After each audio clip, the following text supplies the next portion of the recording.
Hello guys, kumusta kayo? Ngayon, nandito kami sa Our Cafe, the biggest cafe in the Philippines, dito sa San Fernando, Pampanga, tama, no? So ngayon, may kakausapin tayong isang member and part ng community, no? Siya na yung papakilala sa sarili niya. And yeah, kausapin natin.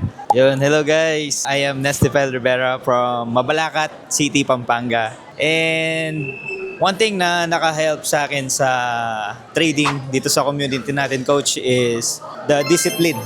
So, ang trading, hindi lang siya profit, yes, kasama ang profit, pero discipline is the best. Kasi yun nga, tuturuan nga sa kanya sa buhay mo, paano maging disiplinado. And yung mga ganitong community, tayo sama-sama, the fellowship that we have. Ang saya, coach. Sobrang saya. And kumbaga, hindi mo bibili talaga ng pera ito. Yung joy na bigay ng community natin. And yeah, the discipline that I have right now. Dati talagang wala akong disiplina sa trading. But you know, na-train ako.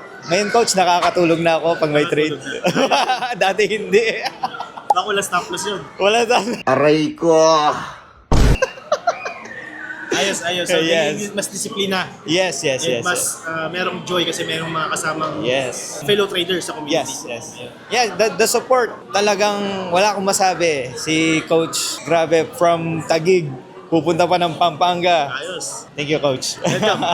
Welcome, brother Nestino. Yun guys, salamat for watching this video. Ingat kayo and God bless.